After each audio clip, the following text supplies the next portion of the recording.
Donc, au mouvement du 20 février, puisque je vais donner la parole à la Chitoufrid.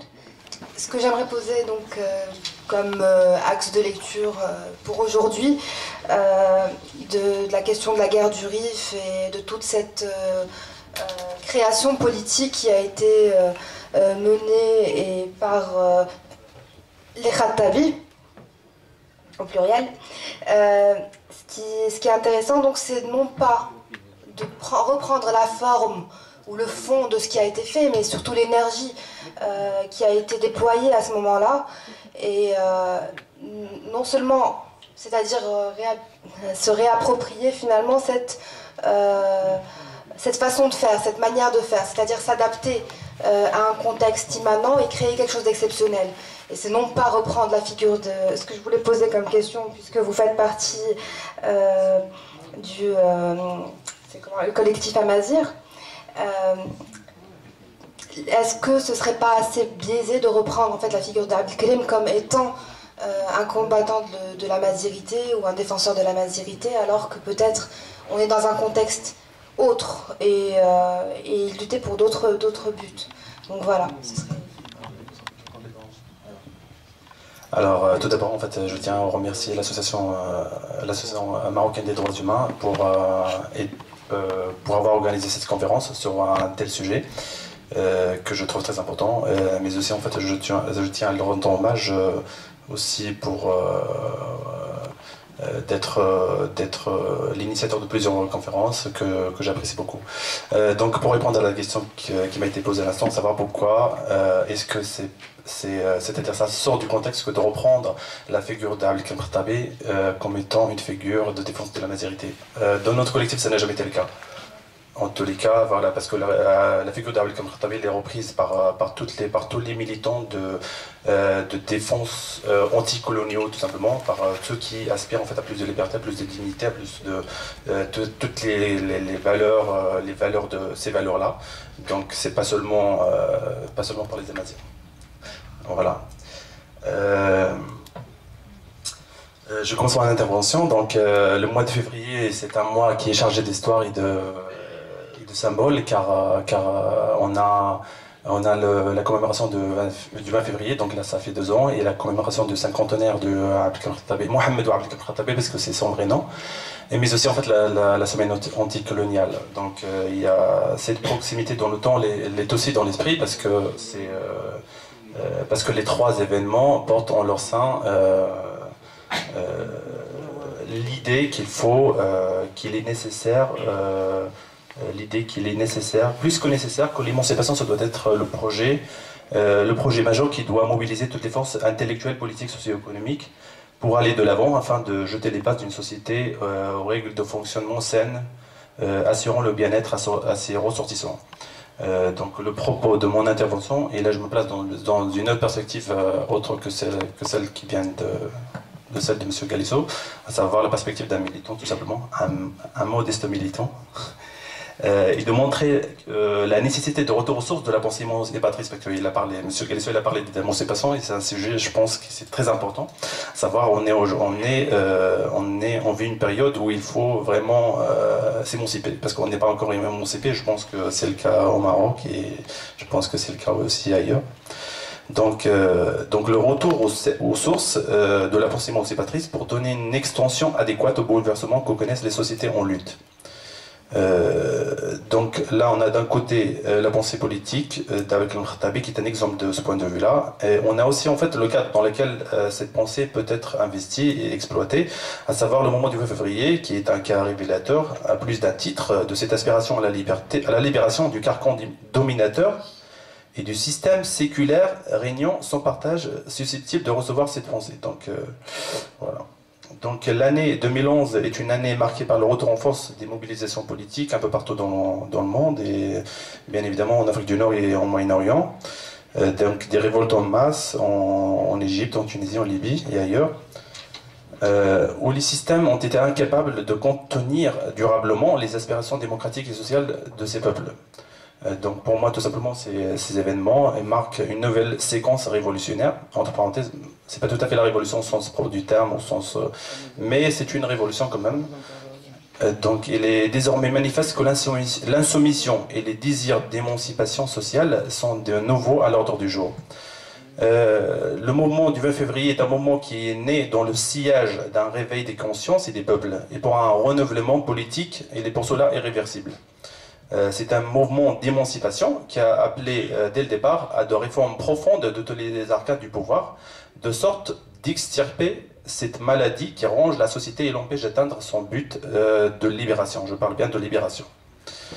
Donc, en ce qui me concerne, dans le cadre du mouvement du 20 février par Île-de-France, le mouvement du 20 février, le mouvement en tant que mouvement, a été vécu, je l'ai vécu comme, pour moi ça correspond à plus d'activisme, plus de participation populaire intense, plus de politisation, beaucoup de choses positives ont été réalisées.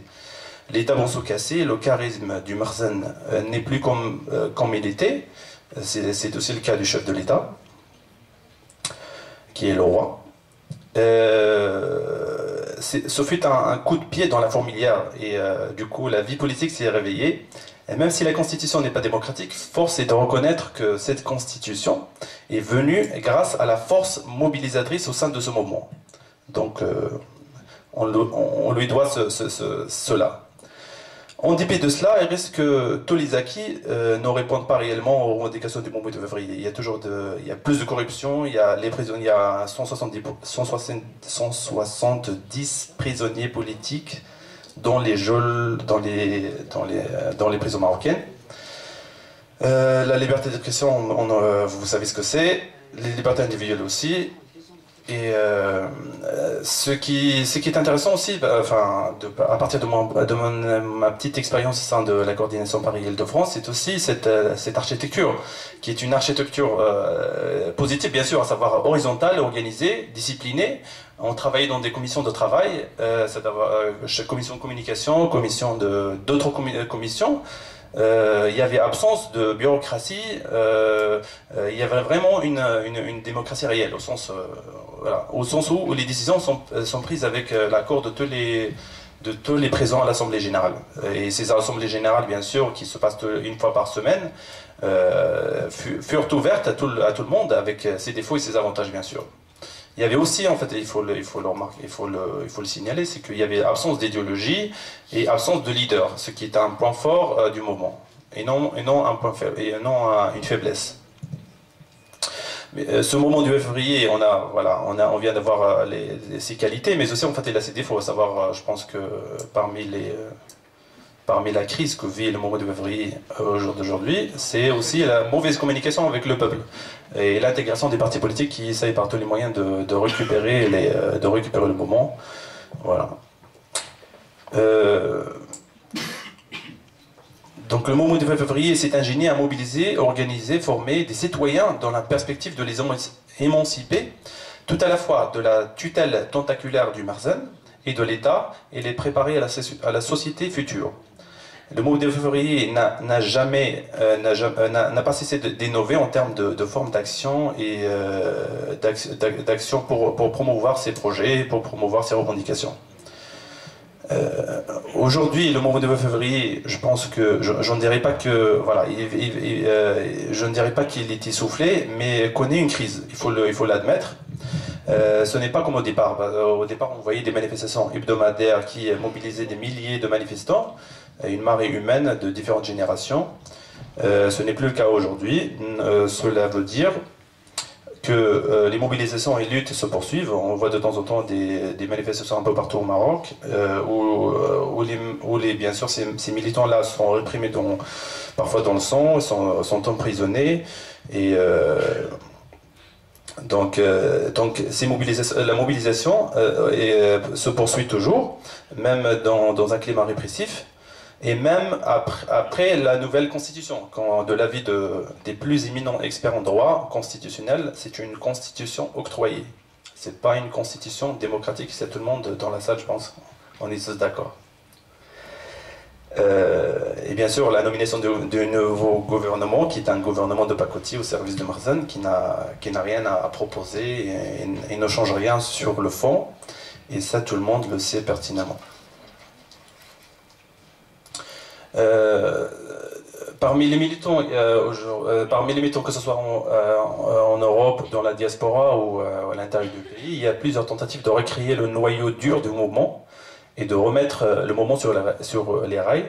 Et je trouve que c'est un effort à encourager et que j'encourage toutes les bonnes initiatives allant dans son sens-là. Ce qui est certain, c'est que la recomposition de la domination n'est plus possible après cette exacerbation globale, que le mouvement du 20 février est entré dans l'histoire par la grande porte et sera toujours une référence. Et par contre, néanmoins, pour préserver cet acquis, il faut être là. Et là, je m'adresse à tous les militants. Il faut être là, il faut maintenir sa présence, sa ligne, car la nature a horreur du vide et gare à la démobilisation. Cette actualité, cette crise politique, cette actualité politique rend plus légitime de reprendre le débat sur la critique du système de domination et de dessiner les contours d'une pensée émancipatrice. On parle toujours de l'émancipation parce que c'est le sujet central aujourd'hui, je pense. Donc dessiner les contours d'une pensée émancipatrice, d'une alternative d'ensemble. Je me rappelle qu'à un moment donné, au sein de la coordination Paris-Île-de-France du mouvement du 20 février, on parlait de créer un cercle de réflexion autour des thématiques qui nous tiennent c'est-à-dire qui sont très centrales dans le débat actuel au Maroc. Et ça, c'était ce sont des idées qui sont tombées à l'eau, des projets qui sont tombés à l'eau, et j'espère qu'un jour on les retrouvera et on les promouvra. Donc quand je dis reprendre le débat sur la critique du système de domination, cela veut dire interroger les systèmes de domination et les résistances face à ceux-ci. Et montrer les perspectives. Interroger aussi les fondements et des stratégies et des pratiques sociales qui visent à sortir de l'ordre actuel. C'est aussi l'approfondissement, la confrontation, et bien sûr faire coopérer les diverses critiques et installer un climat de dialogue, car c'est l'antidote des systèmes. Là encore, on fait en comparaison, à savoir au départ du mouvement du 20 février, il y avait au sein des assemblées générales, il y avait toujours des personnes qui se chamailleient, qui s'insultaient, qui échangeaient des mots durs. Je trouve ça c'est tout à fait normal, mais après, au fur et à mesure des rencontres, des débats, d'échanges, c'est devenu autre chose. Les militants se dialoguent entre eux malgré la différence, les divergences d'opinion, d'idéologie, d'orientation idéologique. Et ça, je pense, ça nous montre que l'échange, le dialogue, le débat, dans la sérénité, est quelque chose de positif. Donc il est temps de s'asseoir ensemble afin de mener un travail collectif, large et refondé, un projet émancipateur. Pour que la nouvelle génération reprenne le flambeau de la révolte et de la liberté, je pense qu'il faut puiser dans le répertoire des grands hommes qui font notre fierté, leur vision des choses et leur expérience dans des moments durs de l'histoire. Mohamed Abdelkarim Khattabi est un cas typique, est un exemple par excellence, qui avait une pensée à visée universelle, celle qui a dans ses profondeurs une intention transformatrice et émancipatrice. Quand je dis une pensée politique, quand je parle de pensée politique vers le Khattabi, c'est dans le sens d'une pensée lucide qui vise l'institution de la société sur des bases saines et solides, respectueuses de l'homme et de la nature. Et Abdelkarim Khattabi, c'était Mohamed Abdelkarim Khattabi, encore une fois, parce que c'est son vrai nom. Ce n'était pas seulement un chef de guerre, c'était aussi un penseur de la transformation. Ce fut un penseur, mais aussi un praticien de sa propre pensée. Voilà, et il avait le sens du concret, de l'intuition, de l'imagination politique et de la profondeur de sa pensée. Voilà.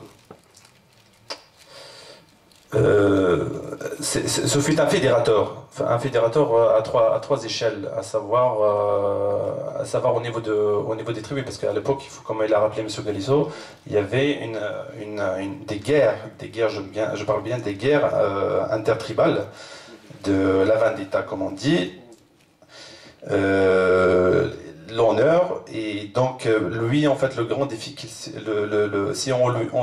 si on doit lui reconnaître quelque chose, ça serait ça. Ça serait la fédération fédérée des tribus qui sont antagoniques, qui ont des intérêts différents, donc ça au premier niveau. Le deuxième niveau, c'est celui au niveau maghrébin, au niveau nord-africain.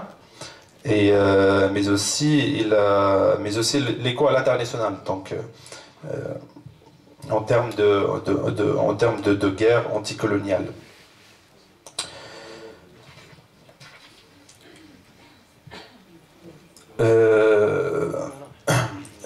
Et l'autre mérite, bien sûr, de Mohamed Bouabdelkrim Khattabi, c'est qu'avec peu de moyens, il a pu échafauder une stratégie pour combattre cet Occident puissant.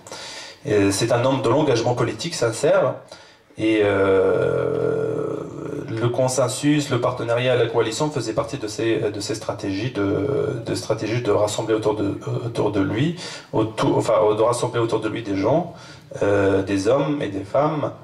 Enfin, je pense pas, à l'époque il y avait de patins. Mais en tous les cas, voilà, les faire coaliser autour de la paix et pour la garder durablement. Donc, pour l'émergence d'une véritable culture émancipatrice, riche, exigeante et à même de répondre aux défis du temps présent, donc là je mets l'accent dessus parce que, en tant que militant dans le cadre du mouvement du 20 février, il faut un espace de réflexion et de discussion ouvert et respectueux des différences, sans pour autant se départir du débat et de la confrontation. Pour construire pas à pas une société libre, et libérée et émancipée. Il n'y a pas de solution miracle pour sortir de cette impasse, et il suffit de sortir d'un tribalisme de la pensée, ce que j'appelle un tribalisme de la pensée, qui caractérise un certain nombre même de militants, malheureusement, notamment au sein des partis politiques et ceux qui s'identifient à des formations politiques ou pas. Donc, le mouvement du 20 février, en fait, fut une tentative de détachement de cette pensée malsaine. C'est une expérience qui, comme je l'ai dit à l'instant, qui rentre, et justement grâce à cela, il rentre dans l'histoire du pays, bien sûr.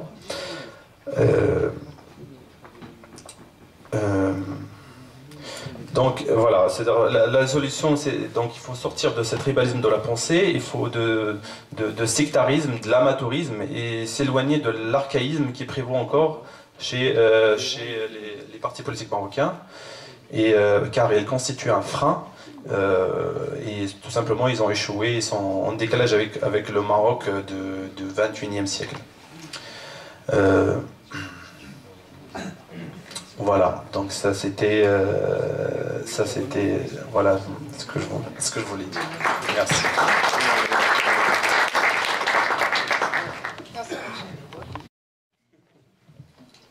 Si j'ai bien compris, en fait, il a bien résumé, il a essayé de résumer ce lien qu'il pourrait y avoir entre la guerre d'émancipation d'Abdelkrim et le mouvement du 20 février qu'il a présenté ici.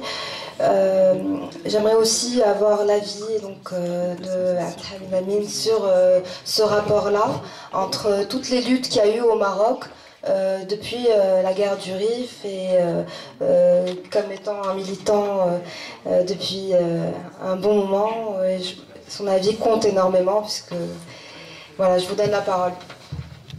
Merci. D'abord, je tiens à féliciter la jeune section de l'AMDH de Paris-Île-de-France sur deux mouvements historiques émancipateurs pour le Maroc, la guerre de résistance dirigée par Abdelkrim Khattabi et le mouvement marocain du 20 février. Aujourd'hui même, nous commémorons au Maroc le 2e anniversaire du déclenchement du mouvement du 20 février, un mouvement qui se poursuit depuis 2 ans. Cette commémoration entre dans le cadre de la semaine militante nationale décidée par le Conseil national d'appui au mouvement du 20 février, et dont les points forts sont, premièrement, les sit-ins qui sont organisés un peu partout aujourd'hui au Maroc, Deuxièmement, le grand meeting qui aura lieu après-demain, le 22 février à Al-Husima,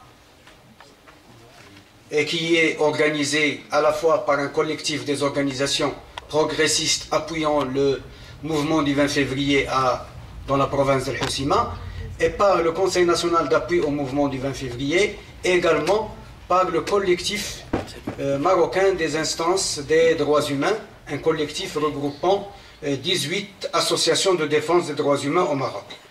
Et le troisième point fort, c'est la 24e journée militante nationale qui aura lieu le 24 février prochain, c'est-à-dire dimanche prochain. Alors cette commémoration du 22e anniversaire du mouvement du 20 février vient en pleine campagne lancée depuis le 10 décembre dernier, conjointement par le Conseil national d'appui au mouvement du 20 février et le collectif marocain des instances des droits humains pour la libération des détenus du mouvement du 20 février et de tous les prisonniers politiques, une campagne que nous voulons nationale, mais que nous voulons également internationale. Et je profite de cette occasion pour solliciter votre appui à cette campagne internationale pour la libération des détenus du mouvement du 20 février et de l'ensemble des prisonniers politiques au Maroc. La question des prisonniers politiques est à elle seule une preuve que le Maroc, d'après la constitution amendée du 1er juillet 2011, est dans la continuité du Maroc d'avant, le Maroc de l'oppression, le Maroc de la répression. Cette commémoration vient au moment où nous assistons à une offensive contre les libertés et les acquis sociaux. Répression des diplômés enchômagés, des étudiants, des syndicalistes, des mouvements sociaux. Offensive contre le pouvoir d'achat, gel des salaires, liquidation programmée de la caisse de compensation qui sert à stabiliser les prix au Maroc, agression envisagée contre les acquis bien minces déjà dans le domaine de la retraite, agression contre la liberté ou les libertés syndicales, notamment à travers la préparation d'une loi scélérate sur la grève. Une justice, nous avons toujours une justice toujours à la solde du pouvoir politique, malgré les discours pléthoriques sur la réforme de la justice. Donc voilà un petit peu les conditions, très rapidement, de la commémoration de ce deuxième anniversaire du mouvement du 20 février. Et par hasard, ce mouvement du 20 février, ça se déroule le 20 février, qui est la journée internationale pour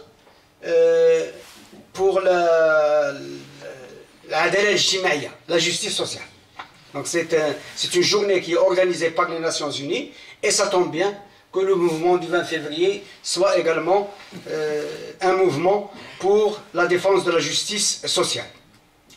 Le thème du débat de ce soir porte à la fois sur la guerre de résistance du RIF dirigée par Abdelkrim et sur le mouvement du 20 février, comme incarnation de la volonté de la jeunesse et du peuple marocain d'en découdre avec le despotisme marzénien.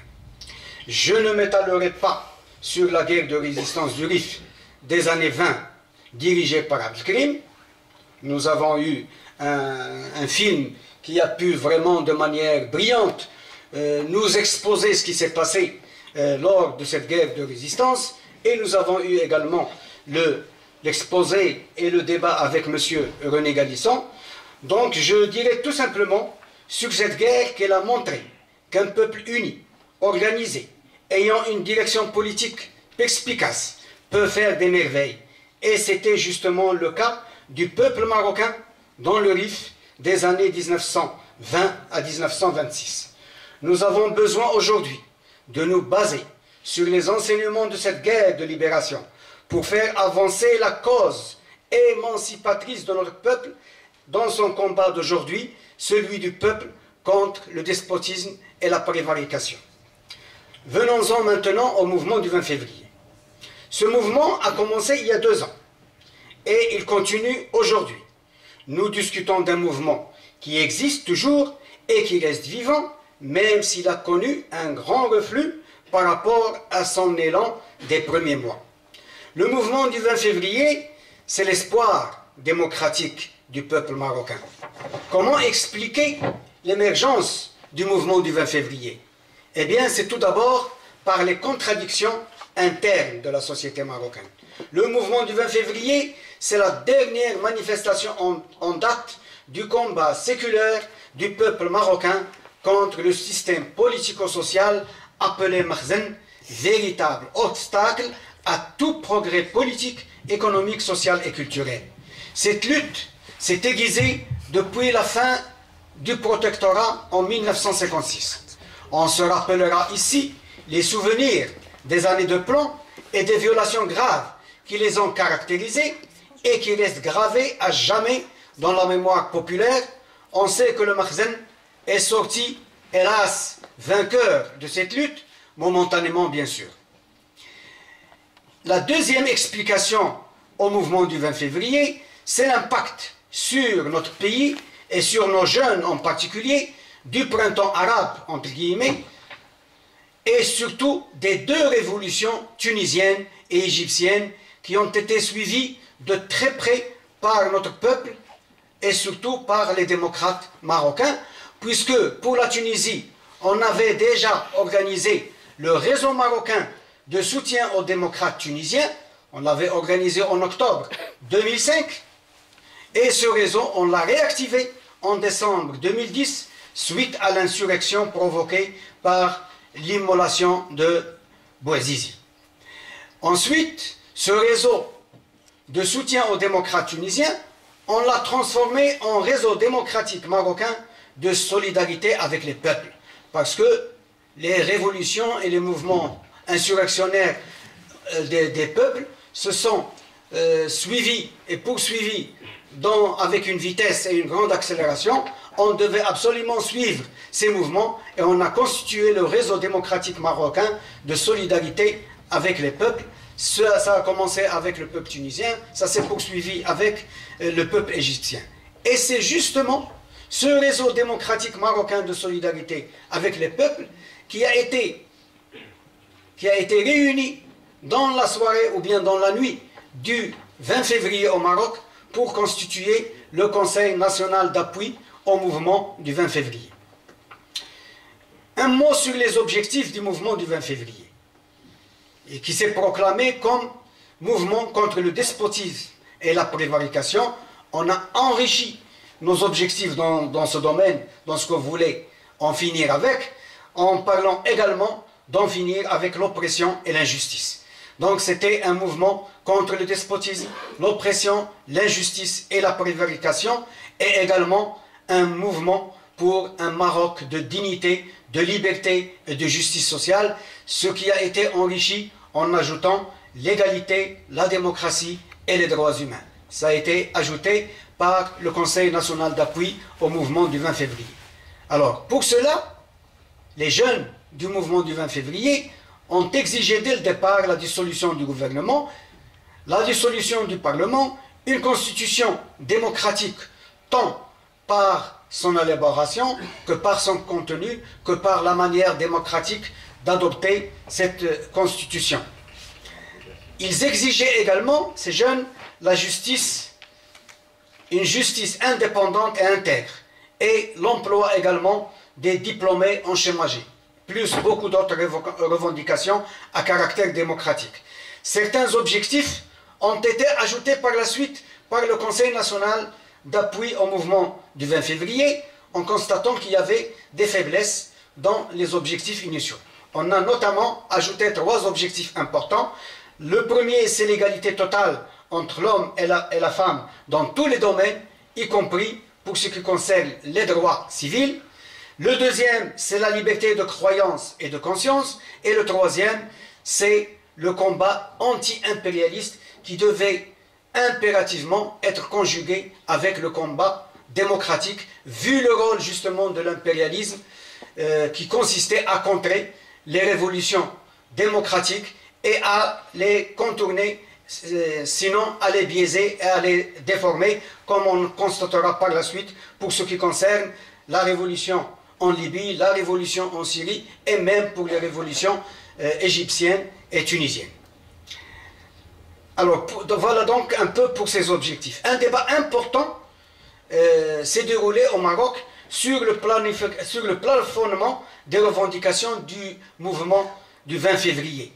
Fallait-il s'arrêter à l'exigence d'une monarchie parlementaire ou bien fallait-il envisager d'arriver là où peut le permettre le rapport de force lui-même en construction, un rapport de force en construction. Bref, fallait-il également poser la question de la République. Donc c'était un débat qui s'est engagé entre les militants du mouvement du 20 février, débat qui n'a pas été tranché et qui continue bien sûr, et c'est très probablement le rapport de force entre les forces populaires et le Makhzen qui pourra décider de la réponse à cette question. Un mot sur la nature du mouvement du 20 février. Le mouvement du 20 février s'est voulu un mouvement démocratique, aussi bien pour ses objectifs, la démocratie, un régime démocratique à la place du régime makhzenien, que pour le fonctionnement interne de ce mouvement du 20 février. Il s'est voulu également un mouvement de masse et populaire. Le mouvement du 20 février n'est pas un front, c'est un mouvement auquel l'adhésion est spontanée et individuelle. C'est également un mouvement pluriel, mais unifié. C'est également un mouvement combatif, mais pacifique. Et enfin, c'est un mouvement indépendant. Ça ne veut pas dire qu'il est indépendant sur le plan de la politique, mais indépendant de chacune des forces qui constituent ce mouvement. Il puise ses idées politiques et son programme politique de sa dynamique interne et non pas d'une ou de l'autre de ses composantes. Un mot sur l'organisation du mouvement du 20 février. Le mouvement du 20 février est constitué de 3 composantes essentielles. Premièrement, les coordinations du mouvement du 20 février dans les différentes villes du Maroc.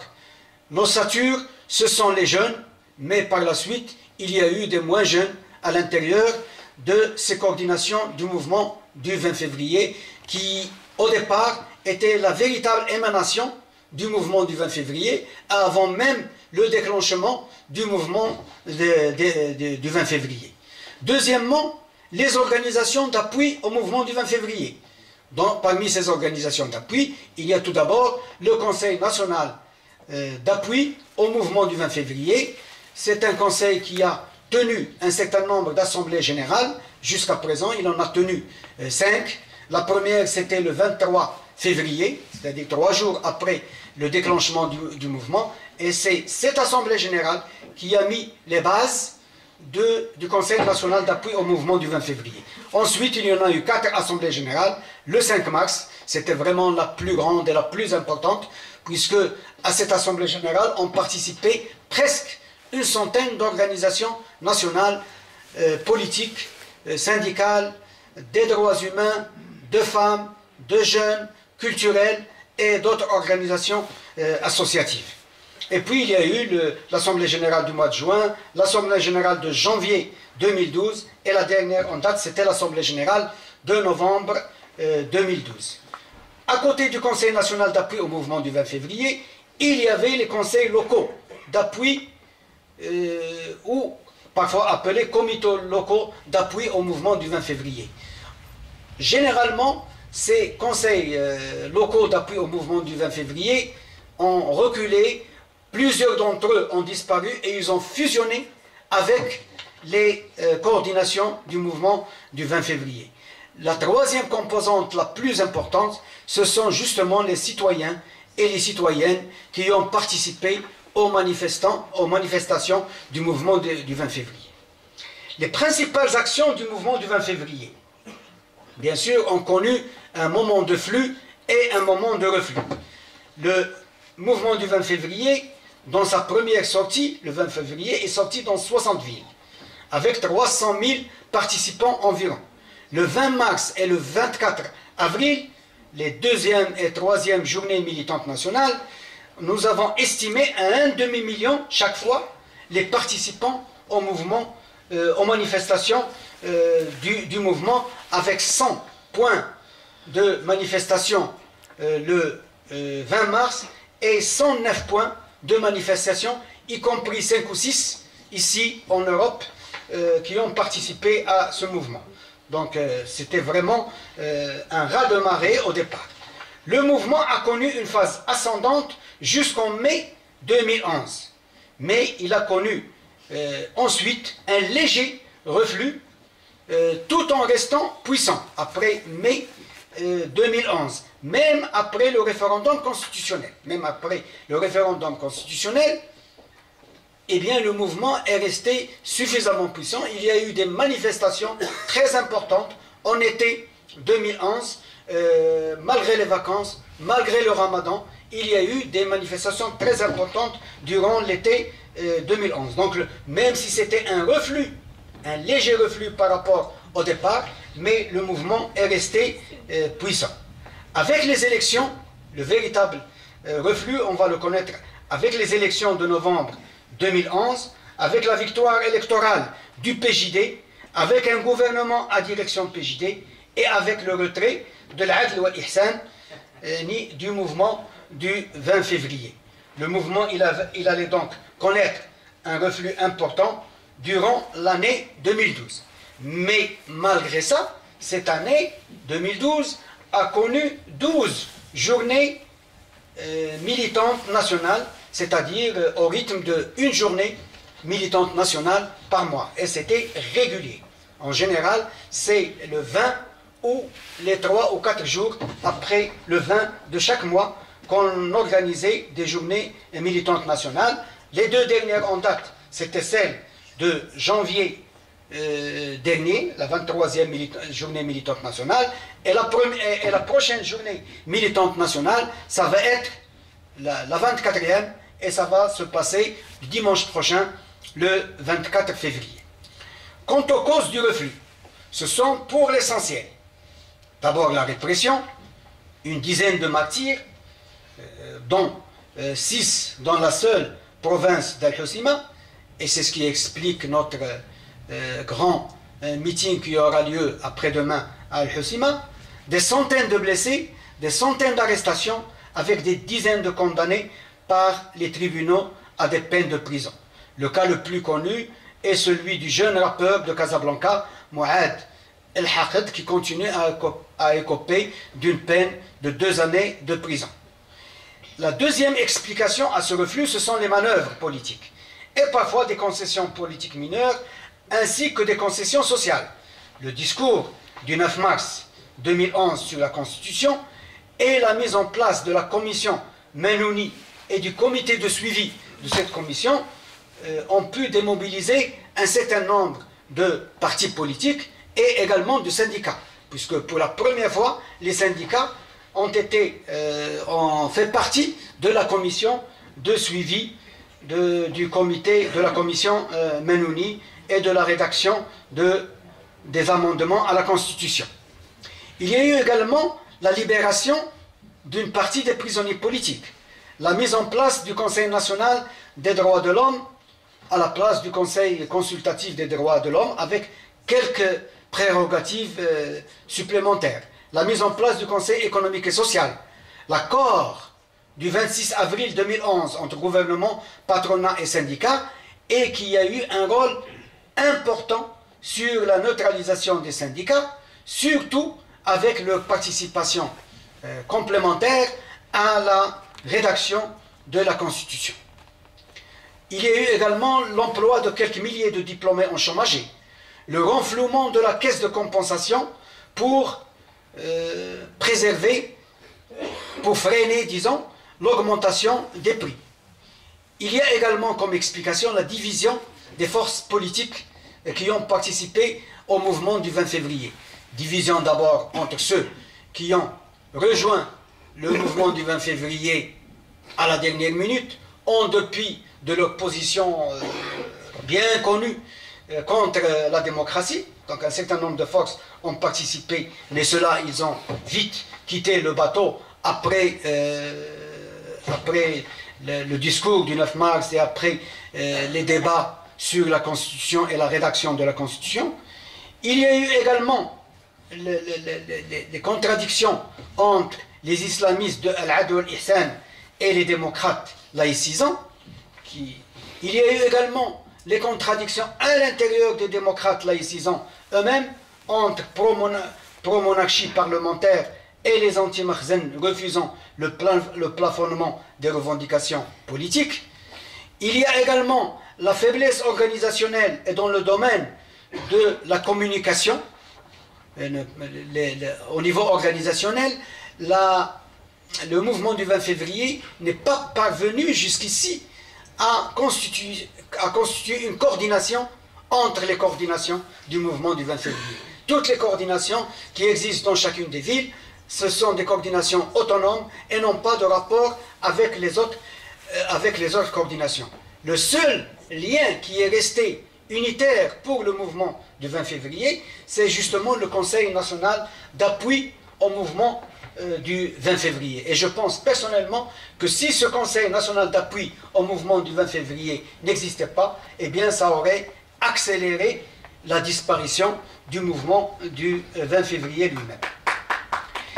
Il y a également parmi les explications l'échec dans la concrétisation du caractère de masse et populaire du mouvement du 20 février. Malgré le fait que le mouvement du 20 février s'est voulu un mouvement de masse et populaire, mais on n'est pas arrivé à enraciner son caractère de masse, notamment en faisant adhérer à ce mouvement les travailleurs et les syndicalistes, en dehors d'un certain nombre de syndicalistes progressistes qui ont participé au mouvement, mais qui ont fini par payer le prix par la suite, dans la mesure où dans la phase de reflux du mouvement, il y a eu une offensive makhzenienne et bureaucratique contre ces syndicalistes démocrates pour justement diminuer et encercler leur influence au sein du mouvement syndical et au sein du mouvement des travailleurs. Il y a également l'échec dans la convergence du mouvement du 20 février et des mouvements sociaux. Parce qu'un des objectifs fondamentaux du mouvement du 20 février, c'était de pouvoir rassembler les mouvements sociaux dans un seul mouvement politico-social qui est le mouvement du 20 février. Malheureusement, on n'est pas arrivé jusqu'à présent à réaliser ce résultat très important et ça reste un objectif fondamental pour l'avancée du mouvement du 20 février. Il y a également, bien sûr, parmi les explications à ce reflux, c'est l'aspect extérieur, le caractère violent des révolutions libyennes et syriennes, après le caractère relativement pacifique des révolutions tunisiennes et égyptiennes.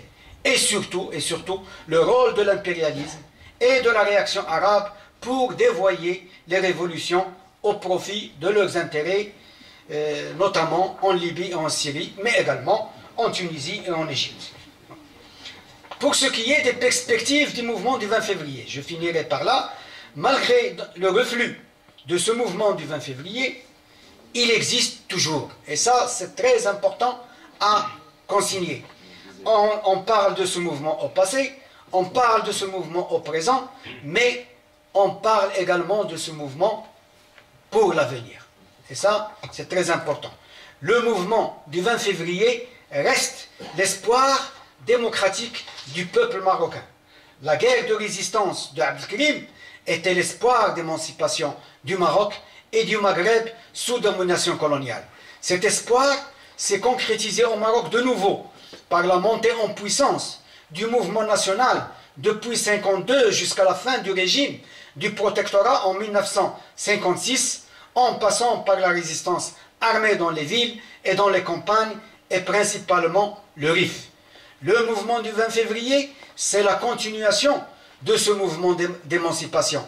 Mais il vise cette fois, comme toutes les luttes politiques démocratiques de 1956 à fin 2010, à libérer le peuple marocain de la domination du Makhzen, appuyé par l'impérialisme.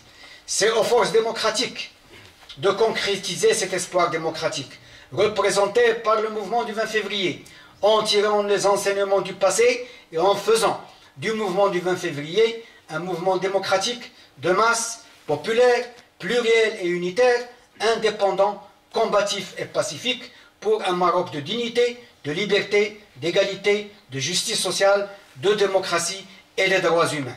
Personnellement, je reste optimiste quant à l'avenir du mouvement du 20 février, du fait que les mêmes causes internes, et c'est là l'essentiel, qui ont été à l'origine du mouvement du 20 février, continuent à exister et à galvaniser notre jeunesse et notre peuple dans leur combat pour un Maroc meilleur. Et merci.